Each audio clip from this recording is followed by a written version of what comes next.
Ang kabataan na ito ay ang Diyos na may walang kapantay na lakas sa mga Diyos.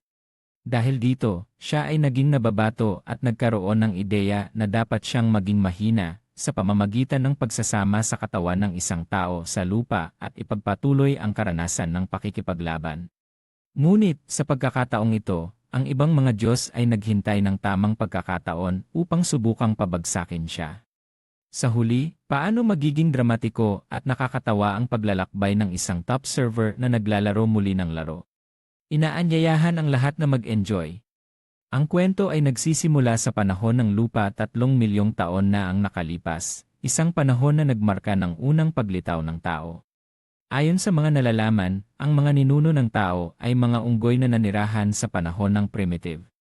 Ang pangunahing tauhan ng kwento ay kabilang din sa lahing ito. Si Milo ay isang simpleng unggoy na mula sa timog, na may matinding hilig sa pangangaso, tila ito ang dahilan ng kanyang pag-iral. Gayunpaman, isang kakaibang pangyayari ang naganap sa paglipas ng libu-libong taon, habang ang kanyang mga kapwa ay unti-unting nawawala, si Milo ay nanatiling buhay. Siya ay tahimik na nakaupo sa isang disyerto, saksi sa napakaraming panahon na lumipas ng hindi apektado. Sa paglipas ng panahon, siya ay umunlad mula sa unggoy patungo sa primitive na tao, at pagkatapos ay naging ganap na tao, na tumulong kay Milo na manatiling matatag sa paglipas ng mga taon. Ito ay ang kanyang likas na hilig sa pangangaso, pagbabanta, at pakikipaglaban, ang tatlong tanging kasiyahan niya.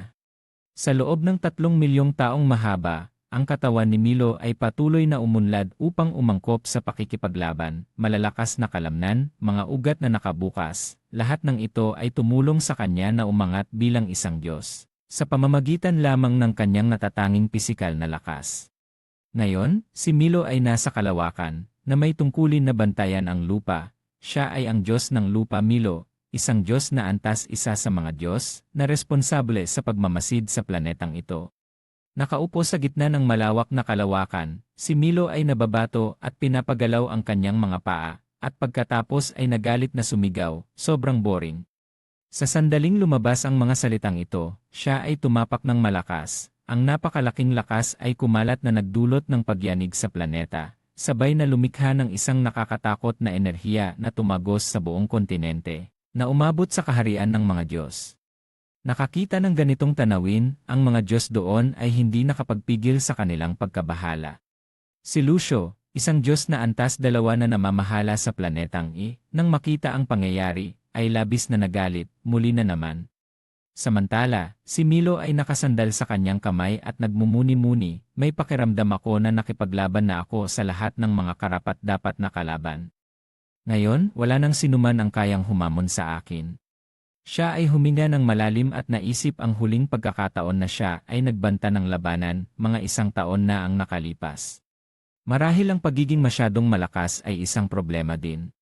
Biglang may pumasok na ideya sa isip ni Milo, nauunawaan ko, hindi ako makakipaglaban dahil sobrang lakas ko. Mukhang ako ay naisipan. Kaya't kailangan ko lang maging mahina, di ba? Matapos ang kanyang pagninilay, si Milo ay nagalak, talaga namang ako ay isang henyo. Agad siyang nagplano, kung magkakaroon ako ng isang mahina na katawan tulad ng tao sa lupa, tiyak na hindi ako magkukulang sa mga kalaban na makakalaban. Sa pag-isip na ito, si Milo ay tumawag, Yumi. Agad, isang napakalaking berdeng dragon ang lumitaw, may matikas na katawan, ang mga mata ay kumikislap ng pulang liwanag, naglalabas ng isang malakas at makapangyarihang aura. Gayunpaman, hindi pa siya nakapagpanatili ng kanyang astig na anyo ng higit sa 3 segundo. Si Yumi ay agad na yumuko at nagtanong ng maingat, tinawag niyo po ako. Dahan-dahang tumayo si Milo at nag-utos, Yumi, bababa ako sa lupa. Sa panahon ng aking pagkawala, siguraduhin mong ang lahat dito ay nasa ilalim ng kontrol. Ang dragon ay nagulat at hindi makapagsalita, at bigla niyang nasabi, ha?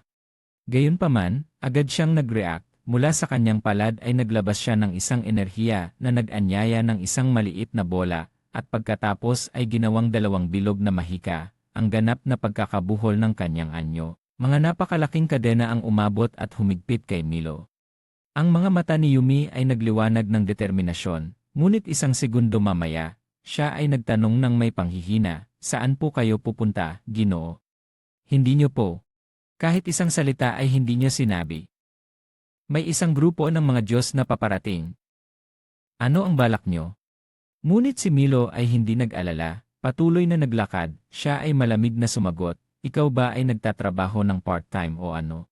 Kahit na si Milo ay naglalakad ng normal, sa isang paraan, siya ay hindi sinasadyang nakahila kay Yumi, na isang napakalaking dragon. Si Yumi ay halos umiiyak sa kawalang magawa, pakiusap, Ginoo Milo. Kung aalis ka ng ganito, hindi ko alam kung ano ang gagawin ko. Wala akong ideya kung saan ka pupunta o kung bakit ka gumagawa ng ganito. Sa susunod na pagpupulong, tiyak na ibubuhos ng lahat ang kanilang pagkabigo sa akin. Itatrato nila akong parang isang nabigong tao. Ako. Wala akong ideya kung saan ka pupunta o kung bakit ka gumagawa ng ganito. Sa susunod na pagpupulong, tiyak na ibubuhos ng lahat ang kanilang pagkabigo sa akin. Itatrato nila akong parang isang nabigong tao.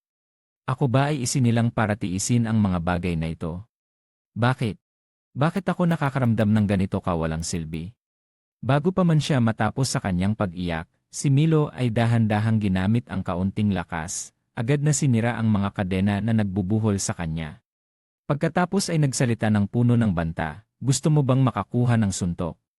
Si Yumi ay agad na natigilan, hindi na naglakas ng loob na magsalita. Siya ay maingat na yumuko at mahinang nagsabi, naway magkaroon kayo ng ligtas na paglalakbay. Si Milo ay nag-extend ng kamay at mahinang nagsabi, aalis na ako. Siya ay humawak sa lupa, nakatuon sa pakiramdam, sino ang dapat kong hiramin ang katawan?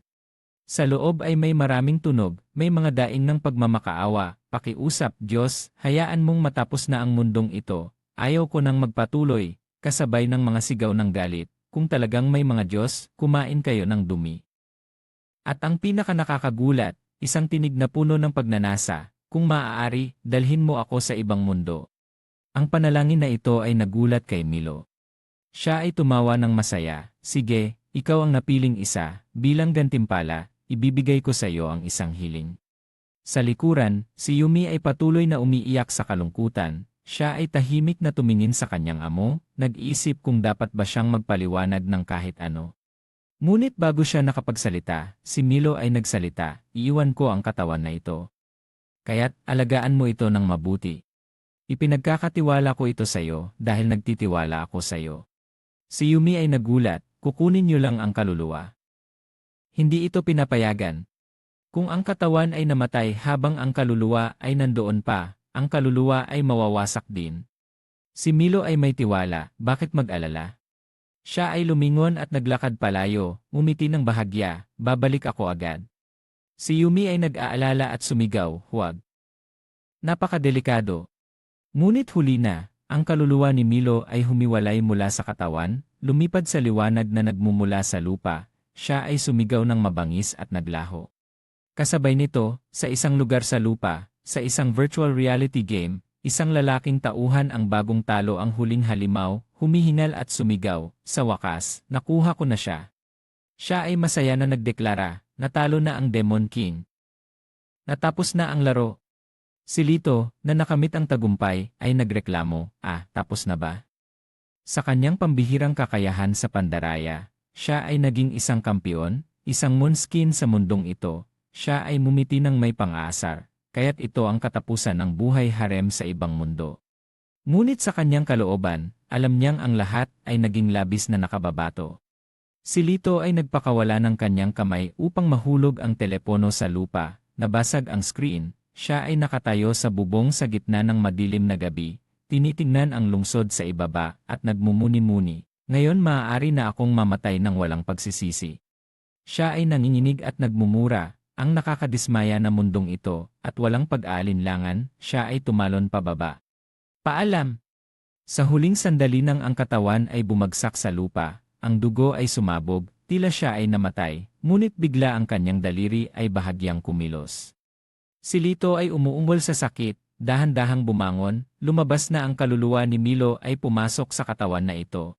Agad niyang naramdaman ang sakit na umaabot hanggang buto. Anong nangyayari? Ang katawan na ito. Kasabay nito, ang kaluluwa ni Lito ay nahihila palabas, lumulutang sa isang estrangherong lugar sa kalawakan. siya ay nagbukas ng kanyang mga mata sa takot. At napagtanto na sa harap niya ay isang napakalaking dragon na 100 beses ang laki ng kanyang katawan, parehong nagulat at nanginginig. Ikaw sino ka? Sa ibang lugar, isang nakakasilaw na liwanag ang tumama sa mga mata ni Milo. Siya ay nagulat at nagbukas ng kanyang mga mata. Hindi pa siya nakabawi, napagtanto niyang siya ay bumabagsak ng may nakakatakot na bilis. Bam! Ang buong katawan niya ay tumama ng malakas sa lupa, ang salamin sa kanyang mukha ay nabasag, at ang dugo mula sa kanyang katawan ay dumaloy. Bumubuo ng isang madugong batik. Sa sakit ay umuungol siya, kakaabot ko lang, at ganito na agad. Siya ay nanginginig, sinisikap na iunat ang kamay, ngunit ang katawan na ito ay sobrang mahina, wala ng lakas. Si Milo ay nakahiga sa batik ng dugo. Ang mga kalamnan sa kanyang katawan ay kumikilos ng walang malay. Bilang isang nilalang na naglaan ng 3 milyong taon sa paghubog ng kanyang katawan, naabot ni Milo ang rurok ng pag-unawa sa anyo ng tao, kaya niyang kontrolin ang bawat bahagi ng kanyang katawan, kahit ang mga kalamnan na walang malay ay hindi eksepsyon. Sa gitna ng isang sandali na tila walang pag-asa, biglang lumiwanag ang kanyang katawan, ang kanyang puso ay muling kumbiting. Si Milo ay sumigaw sa sakit, 2 kamay ay niyayakap ang kanyang dibdib, sa isip niya, naayos ko ba ang aking puso sa pamamagitan ng pag-aayos ng mga ugat? Isang bagong simula ang nagsimula, kaya ko pang pigilan ang pagdudugo. Si Milo ay sumandal sa lupa, dahan-dahang tumayo at bumubulong, matagal na akong hindi dumudugo ng ganito. Kaya't sa kasalukuyan, ang taong ito ay hindi na si Lito, kundi si Milo. Sa ibang salita, si Milo ay kumuha ng katawan niya. Ang kanyang mga mata ay kumikislap sa kasiyahan, talagang isang matalinong desisyon. Inilapit niya ang kamay sa kanyang ilong na bahagyang nakakunot. Ngayon, suriin ang mga alaala. Pagkatapos sabihin yon, tumayo si Milo. Gayunpaman, marahil dahil sa mga epekto mula sa nakaraan, ang kanyang buong katawan ay tila nanghihina, mahirap panatilihin ang balanse. Sinubukan niyang maglakad, ngunit tanging makakagalaw siya ng paurong. Sumandal ang 2 kamay sa lupa, siya ay nagpakita ng kawalang pagkapasensya. Sa bilis na ito, marahil ay aabutin ako ng buong araw para makarating. Nakakainis. Sa bilis na ito, marahil ay aabutin ako ng buong araw para makarating. Nakakainis. Pagkatapos sabihin iyon, itinaas ni Milo ang kanyang ulo, ginamit ang 2 kamay upang sumandal sa lupa at gumalaw sa kanyang sariling paraan. Sa bahay ng isang residente sa lupa, kung saan dati nanirahan si Lito, sa isang lumang silid, si Milo ay nakaupo sa kama, nag-isip, matapos ang ilang oras ng pagsusuri sa mga alaala ng dating may-ari, sa wakas ay naunawaan niya ang sitwasyon. Aha, may kamag-anak siya ngunit malayo ang distansya. Sa kabuuan, si Lito ay namumuhay ng mag-isa, sa ibang salita, siya ay talagang isang dukha. Ang pangunahing trabaho ni Lito ay pumunta sa isang lugar na tinatawag na akademya. Si Milo ay nakakunot ang noo, hindi lang iyon. Doon ay may mga tao na madalas na nanggugulo sa kanya tuwing siya ay lumilitaw.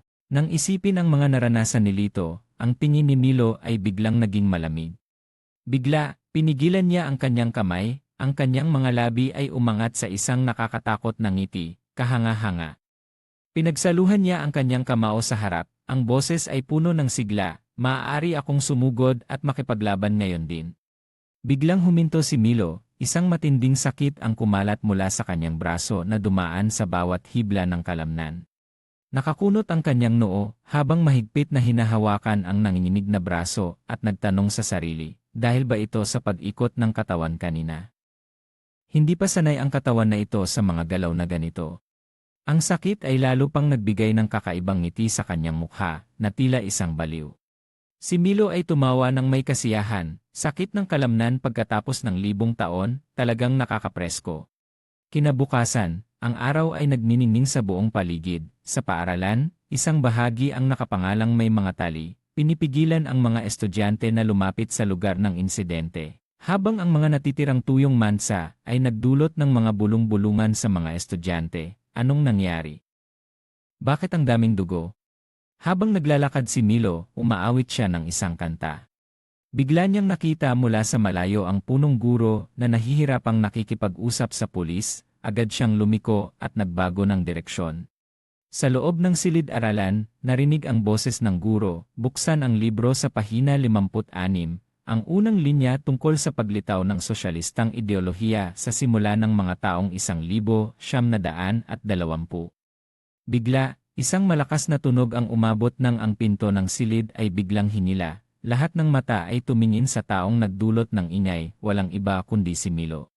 Habang sinimulan niyang sabihin ang salitang narito, biglang bumalik ang pinto at tumama sa kanyang mukha.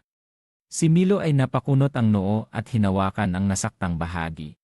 Sa pagkakataong ito, isang estudyanteng si Atrol na naglalaro sa kanyang telepono ay napansin siya, at siya ay bumiti ng may pang-aasar, "Hoy, tanga! Anong ginagawa mo?" Si Milo ay patuloy na hinahaplos ang kanyang mukha, at sa narinig ay tahimik na tumingin sa kanya, pagkatapos ay dahan-dahang lumapit at tumayo sa harap niya. Tahimik na naghintay ng sandali, pagkatapos ay biglang ngumiti ng masama. "Gumagawa ka, di ba?" Ipinatong ni Troll ang telepono sa mesa. Ang tono ay puno ng pang-aasar. "Baliw ka ba? Nasaan ang salamin mo?" Pagkatapos niyang sabihin iyon, agad niyang sinuntok si Milo sa mukha. May ngiti ng paghamak sa kanyang mukha. "Binenta mo ba ito? Walang salamin, mas mahina ka pa sa isang matandang babae, ha?" Ang mga patak ng pulang dugo ay tumulo sa sahig, ngunit si Milo ay nanatiling tahimik. May sarili siyang prinsipyo sa mga laban. Ang isang laban ay talagang nagsisimula lamang kapag ang parehong panig ay nagpapakita ng intensyon na makipaglaban, at sa puntong iyon ay palagi siyang handa. Ang susi ay nakasalalay sa pagtukoy sa kalooban ng kalaban, at ang pinakabisa na paraan upang makumpirma ito ay ang unang suntok. Si Milo ay ngumiti ng may kasiyahan. Nang makita siyang ngumiti, siya ay pinagtawanan, "Ngumiti? Maliwanag na baliw ka na." Nang makita siyang ngumiti, siya ay pinagtawanan, "Ngumiti? Maliwanag na baliw ka na."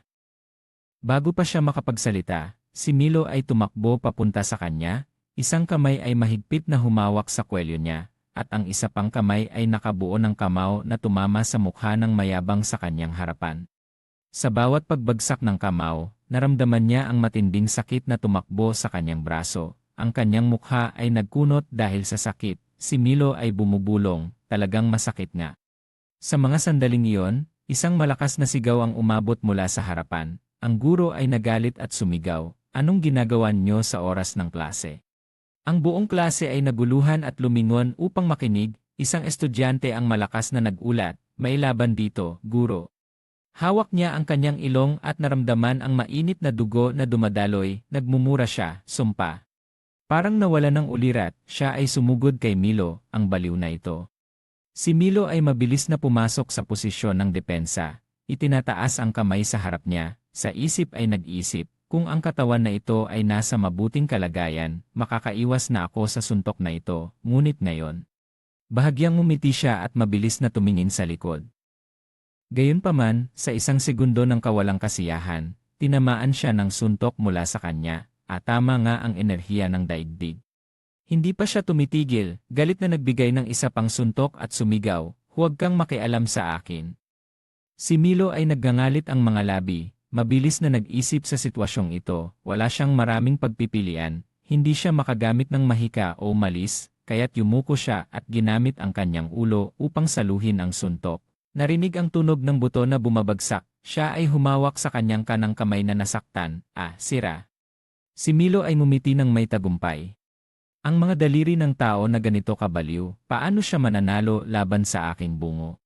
Hindi siya nagbigay ng pagkakataon na makabawi, si Milo ay sumugod at hinawakan ang nasaktang braso niya, pagkatapos ay pinagsabog ang kanyang tuhod sa tiyan ng kalaban. Siya ay sumigaw ng masakit. Si Milo ay patuloy na nagbigay ng lakas, gamit ang kanyang ulo upang tumama sa kanyang panga, bop. Ito ang pangwakas na suntok. Siya ay natumba at lumuhod sa harap ni Milo at bumagsak sa sahig.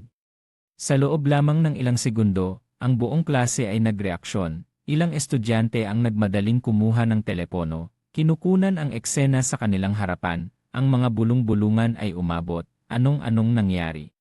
Si Milo ay walang sinasabi. Tahimik na pinagmamasdan ang kalaban na dati ay mayabang na ngayon ay nakahiga sa harap niya. Nang ang kasiyahan ay unti-unting humupa, isang ibang pakiramdam ang biglang sumiklab. Siya ay nagkunot ng noo at naramdaman ang matinding sakit sa mga lugar na tinamaan. ang amoy ng dugo ay pumasok sa kanyang bibig, na nagdulot sa kanya na hindi sinasadyang lunukin. Bigla, si Milo ay tumawa ng masaya, ito ang pakiramdam na ito. Ang kanyang buong katawan ay nanginginig sa kasiyahan. Pagkatapos ng bawat laban, kapag lahat ay natapos, doon lamang niya tunay na nararamdaman ito, ang matinding sakit, ang maasim na lasa ng dugo, bawat pag-akyat ng kilig sa kanyang katawan, ito nga. Si Milo ay lumuhod sa tabi ng kalaban, mahinang bumubulong, "Salamat ha." Lumapit siya sa kanyang bibig na may kaunting laway na tila handang durugin siya muli. Ang dugo ay umagos mula sa sugat at pumasok sa kanyang bibig na nagdulot ng hindi komportableng pakiramdam, siya ay nag-ubo at nilaglag ito. Ang mga estudyanteng nakapaligid ay nagulat, malamig na pawis ang tumulo sa kanilang likod. Bakit, siya ba ay kumagat sa tainga ng batang iyon? Talagang baliw na ito. Si Milo ay nagpunas ng bahagya ng dugo sa kanyang mukha. Ang kanyang mga mata ay kumikislap ng kasiyahan habang tinitingnan ang kalaban na nakahiga sa harap niya. Matagal na akong hindi nakakaranas ng isang laban na kasing interesante nito. Si Milo ay palaging nag-iwan ng marka sa mga taong nagbigay sa kanya ng isang laban na kasing interesante nito. Ang kanyang paraan ng pagpapakita ng pasasalamat at pagmamarka sa kanila bilang mga laruan na maaaring magbigay ng kasiyahan sa kanya. Ang mga taong ito ay tinatawag na mga laruan ni Milo. Tanging ang mga tunay na mandirigma na may tapang ang makapagbibigay sa kanya ng inspirasyon sa pakikipaglaban na ginagawang simbolo ng lakas ang mga laruan na iyon. Gayunpaman, sa daigdig, ang ibig sabihin nito ay ganap na iba. Nang matapos ang laban sa pagitan ng dalawa, nagsimula na ang susunod na klase.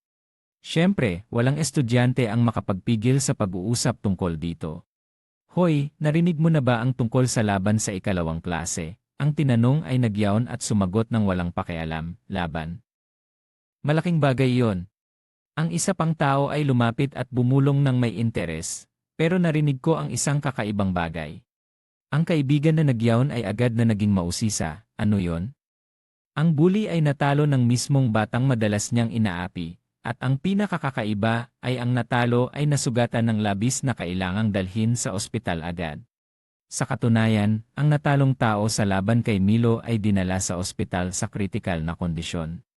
Samantala, mula sa mataas na palapag, si Milo ay masaya na nakatingin pababa sa mukha na puno ng kasiyahan nang makita ang kanyang kalaban na nakahiga sa stretcher. Hindi masama ang serbisyong pang-emergency na ito, di ba? Kumaway siya sa ambulansya, umiti ng may kahulugan, "Magkikita tayo muli." Sa mga sandaling iyon, bumukas ang pinto ng silid at isang anino ang pumasok na may nakakunot na mukha. "Lito, pumunta ka sa opisina ng guro ngayon." Ang boses ng guro ay puno ng galit. Sa opisina ng guro, siya ay sumigaw ng walang kontrol, "Baliw ka ba? Talaga bang ginawa mo iyon sa iyong kaklase?" Gayunpaman, si Milo ay hindi nag-aalala. Siya ay umiti ng may kasiyahan, kahit na ang guro ay patuloy na bumabagsak ng ilang suntok sa mesa upang magpakita ng kapangyarihan. "Sige, suntukin mo ako, ilabas mo ang galit mo sa akin." Bigla, huminto ang guro at lumingon sa ibang direksyon. Ang boses ay bumaba ng may paghamak, "Denye, wala akong dahilan upang mag-aksaya ng salita sa iyo. Tawagin ang mga magulang dito agad." Sa wakas, siya ay nagwagayway ng kamay na pinatawad si Milo at nag-utos, "Huwag nang gumawa ng karagdagang gulo ngayon, umuwi ka na." Si Milo ay nagtaas ng kilay na puno ng kasiyahan, sa loob-loob ay nagagalak, "Hindi na ako makikipaglaban," pero nagtanong pa rin, tinanong niya, "Umuwi na?" Sa daan pa uwi, si Milo ay naglalakad habang nag-iisip, umuwi ng maaga. Ibig sabihin ay bumalik sa base, mabuti na rin, kailangan kong maglaan ng oras upang makabawi mula sa mga sugat na ito. Marami akong dapat gawin kung nais kong ipagpatuloy ang laban sa mahina kong katawan. Hindi mo namamalayan na hinigpitan mo ang iyong kamao, ang iyong mga mata ay kumikislap sa pag-isip. Sana makakagamit tayo ng mana. Mana, isang pinagkukunan ng lakas na lampas sa abot ng tao. Sa ilang mga lugar, tinatawag itong ki, sa iba naman ay chakra. Ngunit karamihan sa mga Diyos ay tinatawag itong mana, isang daloy ng buhay na umaagos sa lahat ng bagay. Dahil sa mana, ang tao ay maaaring maging mga magigiting na manghuhuli sa ilang mga mundo, o mga dakilang salamangkero sa iba. Ngunit dito sa daigdig na ito, ang mana ay hindi umiiral, walang mahika, walang kasanayan. Lahat ay limitado ng malupit na katotohanan. Sinubukan ni Milo na ibalik ang kanyang kakayahang gumamit ng mana, ngunit lahat ay tila walang pag-asa, walang kahit kaunting pag-unlad. Bigla niyang naisip ang laban kanina, marahil kailangan nating umangkop sa pakikipaglaban ng walang mana. Pagdating sa kanyang tahanan, si Milo ay bumagsak sa kama, lubos na nagpapahinga. Ngayon, wala nang ibang tao sa paligid niya, at hindi na niya kailangang itago ang pagod. Ang pagbawi ay mangangailangan ng oras, dapat muna tayong bumalik sa base. Sa isang iglap, unti-unting nagbago ang anyo ni Milo, bumalik sa kanyang likas na estado. Bigla, isang kakaibang tunog ang umabot sa kanyang pandinig, agad niyang nakilala ang pamilyar na boses na yon. Yumi, nandito na ako. Ang kaluluwa ni Lito na nakasakay sa balikat ng kanyang sekretaryo. Ang batang ito ay tumalon pababa at lumapit sa kanya na may tono na parang nag-uutos at nagbabanta, ibigay mo sa akin ang dragon na iyon. Nakakunot ang kanyang mga mata na puno ng panganib, hindi ba ikaw ang nagsumon sa akin sa mundong ito? Kung ganoon, ibigay mo na ito sa akin. Tumingin si Milo sa kanya ng ilang sandali at biglang ngumiti, kakaiba ito. Sa isip ni Lito, maraming plano ang unti-unting bumubuo. Sa isang dragon sa aking kamay, maaari kong sakupin ang mundong ito.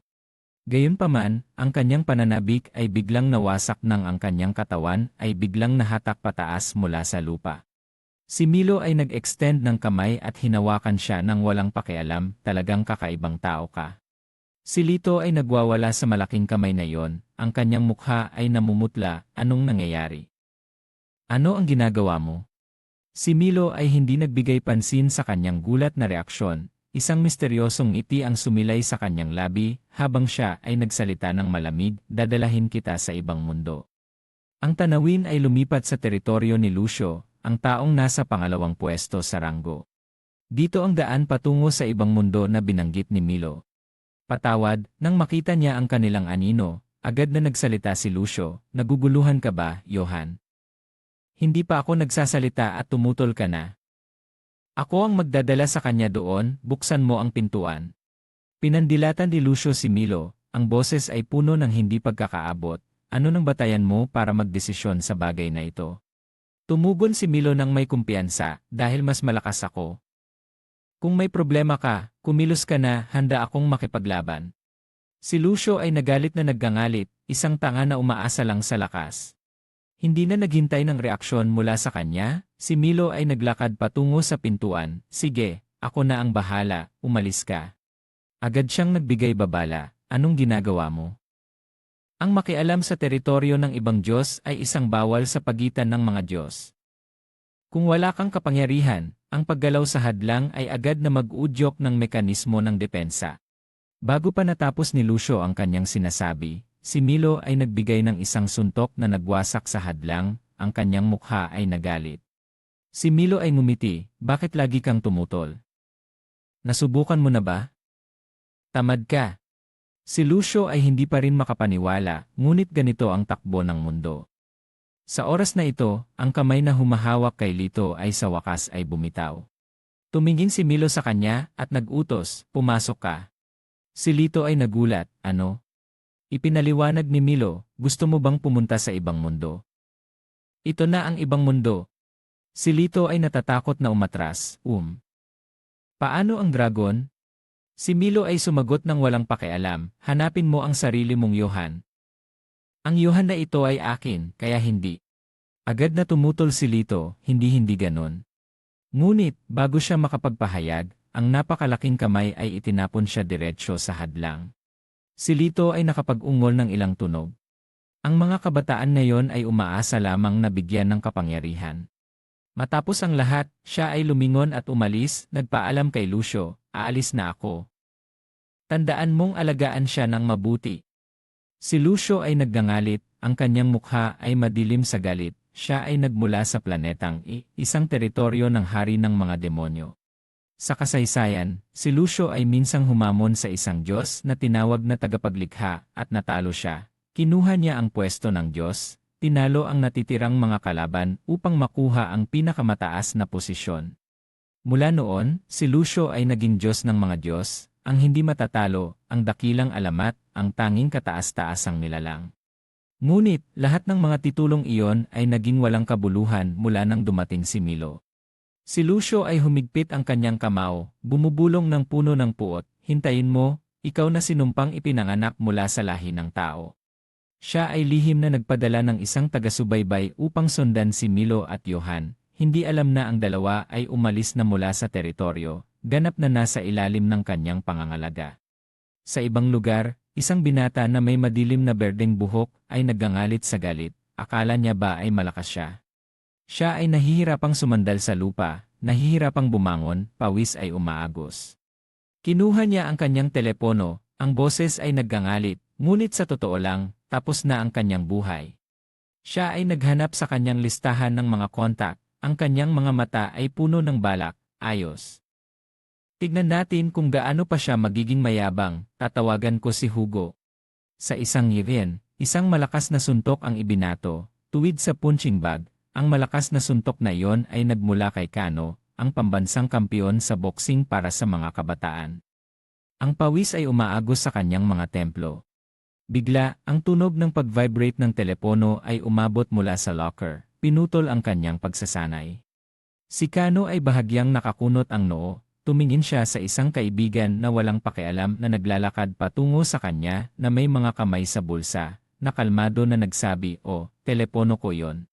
Kinuha niya ang telepono at pinindot ang sagot, "Alo, anong nangyari?" Sa kabilang linya, isang malalim na boses ang umabot, "Si Hugo ito, ang screen ng telepono mo ay sira pa rin, gusto mo bang bumili ng bago?" Siya ay nakakunot ang noo, tahimik na hindi sumagot, biglang umiti at nagpatuloy sa pangunahing paksa.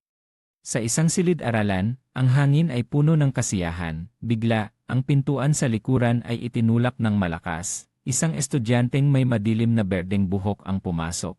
Ang kanyang mabigat na paglakad ay nagdulot ng isang pagbagsak sa atmosfera ng klase. Ang mga mata ng lahat ay agad na tumingin sa kanya na puno ng takot.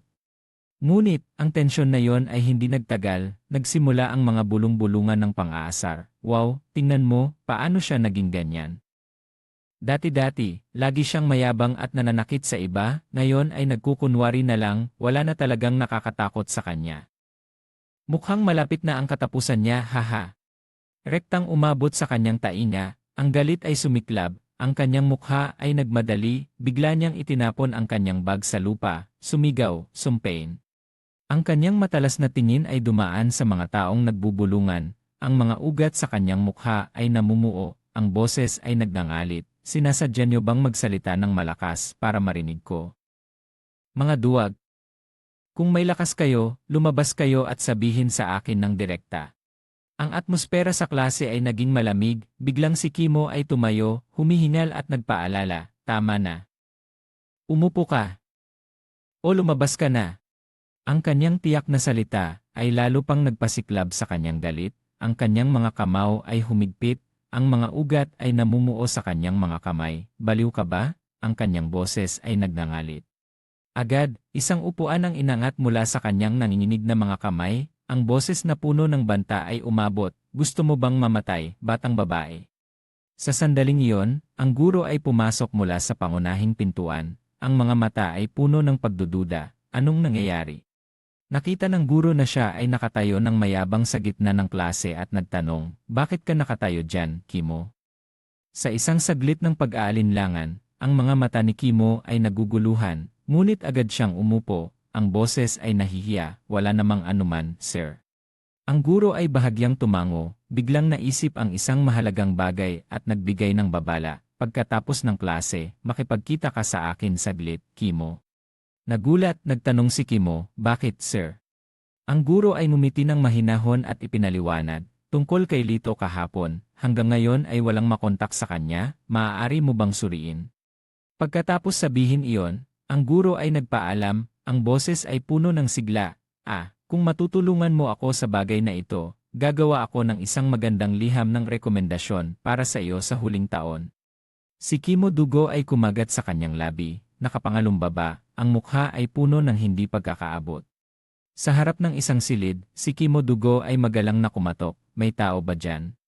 Nang walang sagot, hinawakan niya ang doorknob, mainat na nagtanong muli, "Walang tao dito. Papasok na ako." Sa isang bahagyang pagtulak, Ang pintuan ay bumukas ng maluwang, ang tanawin sa loob ay nagdulot sa kanya ng pagkabigla. Sa kama at sahig, isang lalaking nakahiga ng walang galaw, sa paligid ay may mga ipis na naglalakad.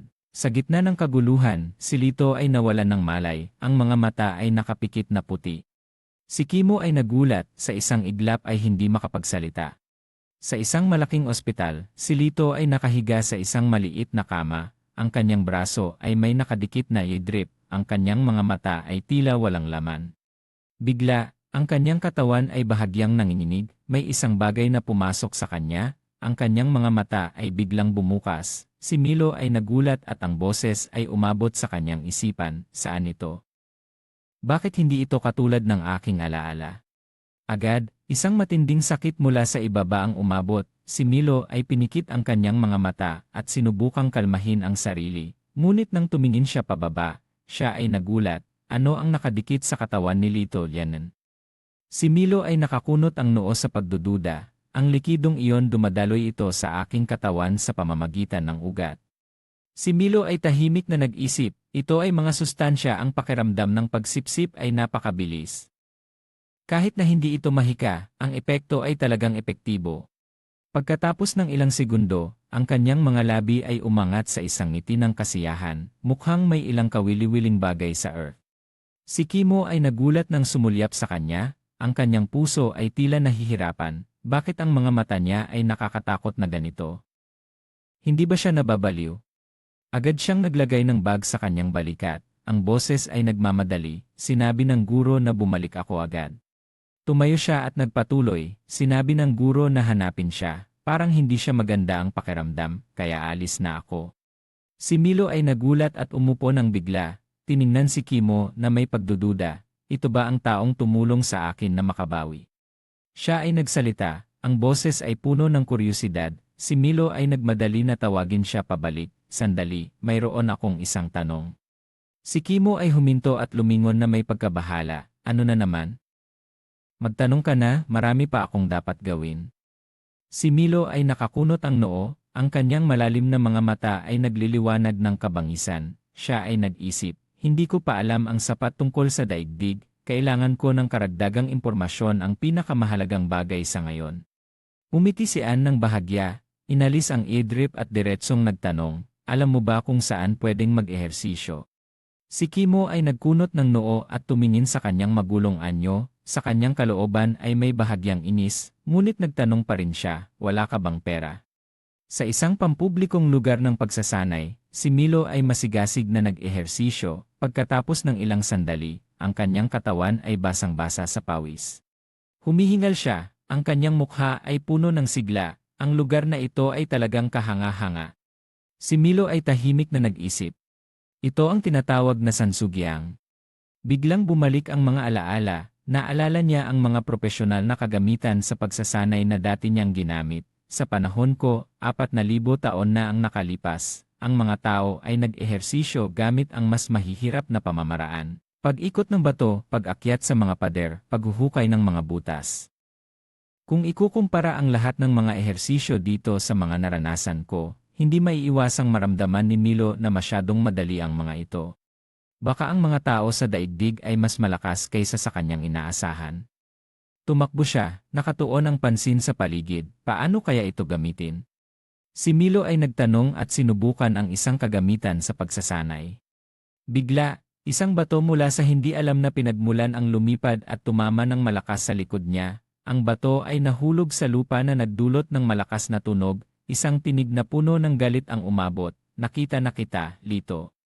2 tao na may buhok na berde ang nakatayo doon, basang-basa ng pawis, ang kanilang mga mukha ay mayabang. Naghahanap ako sa buong kalye, bakit ka nagtatago dito?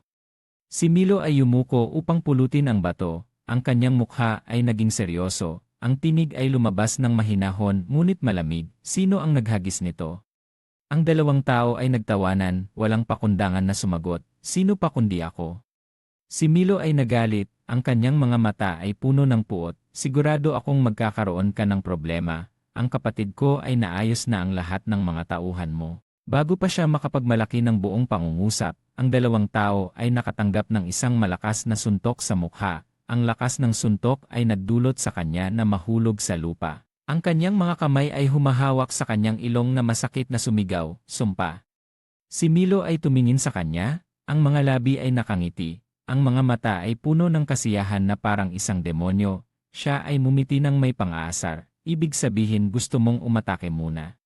Habang nagsasalita, si Milo ay mumiti na puno ng pang-aasar, ibig sabihin gusto mong umatake muna. Sa pulong ng mga Diyos, ang atmosfera ay naging seryoso habang sila ay nakaupo sa paligid ng isang bilog na mesa na gawa sa marmol. Tumayo si Johan, nag-aalangan na nag-anunsyo, "Ako. Humihingi ng pahintulot na simulan ang pulong, dahil wala si Milo dito, ako ay magbibigay lamang ng mensahe mula sa kanya." Biglang tinawag ni Elmer Lucio ng malamig, "Hoy, ikaw." Si Johan ay nagulat. Siya ay nagangalit, ang tinig ay puno ng galit. "Ano sa tingin mo ang ginagawa mo?" Si Johan ay nagpanik at nagwagayway ng kamay, "Hindi. Ako ay tagapagdala lamang ng balita." Siya ay umubo, kinuha ang isang piraso ng papel na dapat basahin tulad ng dati. Kung makatagpo ng karapat-dapat na kalaban, agad na ipaalam. Ang espasyo ay nahulog sa katahimikan. Si Elmer Lucio ay nagpatama sa mesa. Ang lakas ng kanyang suntok ay nagdulot ng bitak sa mesa. Ang kanyang tinig ay puno ng inis. Ano ang silbi nito? Sawa na ako sa mga walang kabuluhang pulong na ito. Ngayon ay ayaw na niyang lumitaw. Siya ay nag-scan ng mga Diyos gamit ang malamig na mga mata. Talaga bang ayos lang tayo sa ganitong sitwasyon? Ang buong bulwagan ay nanatiling tahimik. Isang Diyos ang nagsalita. Ang mga pulong na ito ay umiiral upang matiyak ang balanse ng mundo ng mga Diyos. Ang Archer, isang Diyos na antas tatlo sa mundo ng mga Diyos, ay dahan-dahang nagsalita.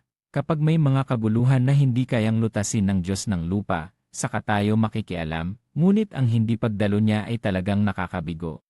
Tumayo si Elmer Lucio, sumigaw, ang tunay na problema ay itinuturing niyang isang biro ang pagpapanatili ng mundo.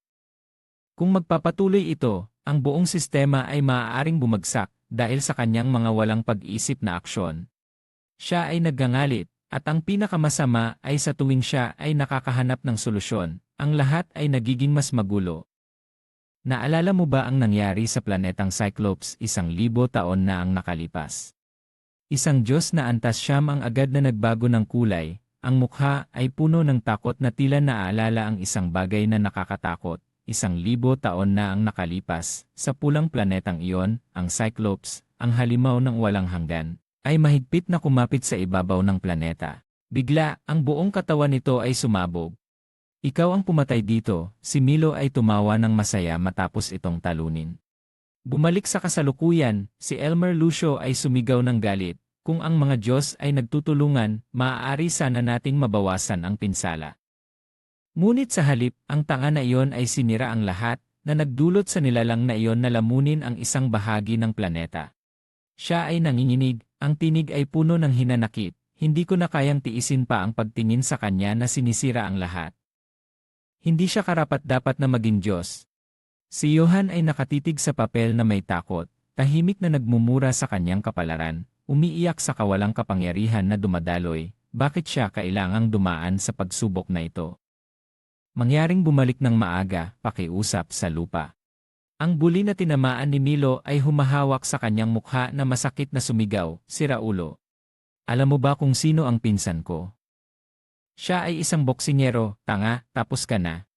Bilis mong umatake, anong sport ang nilalaro mo?" "Walang anuman sa sport, nakikipaglaban lang ako." "Ano ito?" "Isang syndrome ng mga pangarap sa high school." "Sige, tingnan natin kung ano ang kaya mo." Si A-Troll ay tumakbo at nagbigay ng isang tuwid na suntok sa mukha ni Milo, na nagdulot sa kanya na magdugo mula sa ilong na tumutulo sa kanyang baba. Ano ang nangyayari sa taong ito? Pagkatapos ay naisip niya na mula sa simula, si Milo ay hindi kailanman umiiwas sa suntok na yon. Sa isang sandali, nakita niya ang isang ngiti ng kasiyahan na lumitaw sa mukha ni Milo. Si Milo ay nilagok ang dugo mula sa kanyang labi at bumulong, "Hinding-hindi ko iiwasan ang unang suntok." Ang pakikipaglaban ng kamay ay ang iyong espesyalidad, di ba? Si A-Troll ay natigilan, sa kanyang isipan ay naguguluhan, sinusubukan ba ng taong ito na gayahin ako? Napaka-absurd. Sa sandaling iyon, si Milo ay nagbigay ng isang tuwid na suntok sa kanyang kaliwang braso. Si Atrol ay nagulat, agad na huminto at mabilis na umatras upang mapanatili ang ligtas na distansya. Sumpa. Anong klase ng suntok iyon? Siya ay nanginginig sa sakit na tumatakbo sa kanyang braso. Si Milo ay humigpit ang kamay, umiti ng puno ng kasiyahan. Ayos ba ito? Siya ay naaalala ang sandali ng pagtama ng suntok, ang pakiramdam ng bawat kalamnan na humihigpit sa sukdulan, ang kanyang braso ay nanginginig sa sakit, ngunit sa halip na mag-alala, siya ay nasisiyahan sa pakiramdam na iyon. Napakaganda. Si Milo ay bumubulong, ang mga mata ay kumikislap sa kasiyahan. Hindi ko kailanman naranasan ang ganitong lakas mula sa mga mahihina, mga taong bumagsak sa unang haplos ko. Siya ay nag-alis ng piraso ng tela na nakabalot sa kanyang pulso. Habang muling ibinabalot ito ay sinasabi sa sarili, ngunit kung nais kong magpatuloy, kailangan kong protektahan ang katawan na ito ng maingat. Pansamantala ay gagamitin ko ang A-test. Ang buli na tahimik na nanonood mula kanina ay ngayon lamang nagsalita. Ang tinig ay puno ng inis. Ano ito? Sa simula sinabi mo ay makatarungan ang laban. Si Eji ay nagkunot ng noo sa inis, sumigaw, tumahimik. Huwag makialam. Talaga bang iniisip mong mananalo ka sa ganitong paraan? Si Milo ay hindi sumagot, tahimik na itinaas ang kamay upang harapin ang lahat ng kanyang mga atake. Ang depensa mo ay talagang katawa-tawa.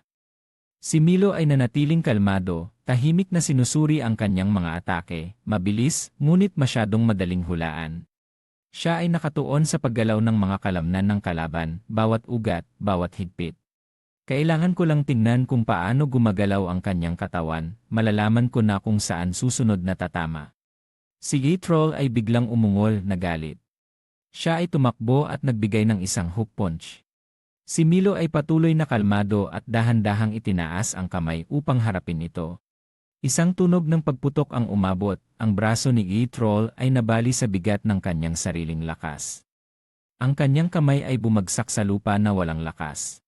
Si Atrol ay nagulat, sumigaw ng sakit, sumpa. Si Milo ay nakatayo lamang doon, tahimik na pinapanood siya na nagwawala sa sakit. Siya ay naaalala ang mga salita ng bully, bahagyang umiti ng malamig, tinawag niya ang taong iyon na pinsan. Napakakawawa ng kanilang reaksyon. Si Milo ay mabilis na nagbigay ng isang suntok sa punto ng kanyang leeg, na nagdulot sa kanya na agad na mawalan ng malay, ang katawan ay bumagsak sa lupa. Ang bully sa tabi ay nagpanik nang makita ang tanawin. Siya ay naguguluhan, hindi pa nakapagsalita nang ang mga mata ni Milo ay tumama sa kanya, na nagdulot sa kanya na magulat at matakot. Siya ay ngumiti ng may kahulugan at nagsabi, ibig sabihin, natapos na ang usaping ito, di ba? Ang kanyang buong katawan ay basang-basa ng pawis, natatakot na umatras ng ilang hakbang, ang bibig ay patuloy na sumisigaw, huwag. Huwag lumapit dito. Sa pagtingin sa takot sa kanyang mukha, si Milo ay bahagyang umiling. Siya ay walang lakas upang lumaban, talagang nakakabigo. Siya ay nagtanong ng may pagdududa, hindi ka ba lalaban? Kung aaminin kong talo ako, ito rin ba ang katapusan? Ang bully ay nagbukas ng bibig upang magsalita, ngunit bago siya makapagsalita, isang malakas na suntok ang tumama sa kanyang mukha. Si Milo ay mumiti nang makita siyang humahawak sa kanyang mukha na sumisigaw sa sakit. Hindi binigyan siya ni Milo ng pagkakataong lumaban, patuloy na nagbigay ng sunod-sunod na suntok, na nagdulot sa kalaban na hindi makapagdepensa. Siya ay naabot pa sa puntong nabali ang kanyang mga ngipin. Pagkalipas ng ilang sandali, ang mukha ng bully ay namamaga, deformed na hindi na maipahayag ng maayos. Si Milo ay tahimik na nagbigay ng isa pang suntok, pagkatapos ay tinapakan siya sa katawan. Siya ay ngumiti ng may kasiyahan, ang tinig ay may bahagyang pang-aasar, talagang matigas ang ulo mo. Hanggang dyan ayaw mo pa ring tanggapin ang pagkatalo. Pagkatapos sabihin yon, umiwas siya at naglakad palayo, habang masaya niyang nililinis ang dugo na natira sa kanyang labi. Ang bully ay nakahiga sa lupa, nanginginig at nagmumura, putang ina, ang siraulong ito. Makalipas ang ilang sandali, bumalik si Milo sa bahay ni Lito. Pagpasok niya sa bahay, nagmuni-muni siya, talagang nakakatuwa ang makipag-away. Itinaas niya ang kanyang kamay at tiningnan ito, ngunit nagkunot ang kanyang noo, masyado pang mahina ang katawan na ito. Naalala ni Milo ang pakiramdam ng mga suntok na dumapo sa kanya, at sa isip-isip niya, hindi ko akalain na ang mga kalamnan ko ay madaling masaktan ng ganito. Piniga niya ang kanyang kamao at nagpasya, kailangan kong patuloy na maramdaman ang sensasyong ito. Sayang, palaging napuputol ang lahat. Isinara niya ang kanyang mga mata, at sa kanyang isipan ay naalala, sa pagbabalik na ito, kailangan kong dalhin ang ipinangako kay Johan. Nag-focus si Milo, sinubukang ilipat ang kanyang kamalayan sa Divine Realm. Matapos ang ilang sandali, dahan-dahan niyang binuksan ang kanyang mga mata, ngunit ang paligid ay nananatiling silid nilito. Nagkunot ang kanyang noo sa pagdududa, bakit hindi ito nag-work? Ilang araw na ang nakalipas, sa banal na lupain ng El, nakatayo si Diyos Lucio na tahimik na nakatingin sa likod ni Milo na umaalis sakay ng dragon. Bago umalis, kumaway si Milo at nagbigay ng paalala, aalis na ako. Tandaan mong alagaan siya ng mabuti. Si Elmer Lucio ay nakapikit ang mga kamay, ang mukha ay puno ng galit habang pinapanood ang unti-unting paglayo ni Milo sa kalangitan. Pagkalipas ng ilang sandali, lumapit si Johan, nagtanong na may pag-usisa, paano ang naging biyahe mo sa Earth? Ngumiti si Milo ng bahagya, Denen, medyo nasiyahan, pero talagang mahina ang katawan ko. Sa malalim na boses, nagbigay siya ng utos, hanapan mo ako ng isang healing orbi. Nang marinig iyon, nag-isip si Johan, healing orbi. Ito ay mga bagay na naglalaman ng magic na pangunahing ginagamit sa El, at iba pang mga planeta sa ilalim ng pamamahala ni Lucio. Sa mga lugar na may masaganang magic, ito ay mga karaniwang bagay, ngunit sa Earth, napakabihira nila. Ilang tao lamang ang maswerte na nagmamay-ari nito, at sila ay sinasamba ng mga tao bilang mga Diyos. Lumiko siya kay Milo, at may paggalang na sinabi, ihahanda ko ang lahat bago ka umalis. Gusto mo bang umalis agad? Tumalon si Milo mula sa likod ni Johan at dahan-dahang naglakad. Nakita ito ni Johan at nagtanong, paano ang regular meeting? Habang nag-aabot ng papel mula sa kanyang bulsa, sumagot si Milo nang walang pakialam, nakapaghanda na ako dahil masyado kang nagrereklamo. Tahimik na pinanood ni Johan si Milo na ibinibigay sa kanya ang isang piraso ng crumpled na papel. Hindi niya napigilan ang kanyang sarili na magreklamo, ngunit si Milo ay walang pakialam, tahimik na tumingin patungo sa maliit na Earth sa kanyang harapan. Pagkatapos, nag-focus siya ng lakas, at inilipat ang kanyang kaluluwa pababa sa Earth. Manatili ka dito. Umiyak si Johan sa pagkabigo, nakasandal ang mga kamay sa lupa habang bumubulong sa pagod, talagang wala nang masabi. Hindi niya alam na mula sa dilim, isang mata ang tahimik na nagmamasid sa lahat. Isang paniki, isang mata na ipinadala ni Elmer Lucio upang magmasid, ay nakita ang lahat ng nangyayari sa kasalukuyan.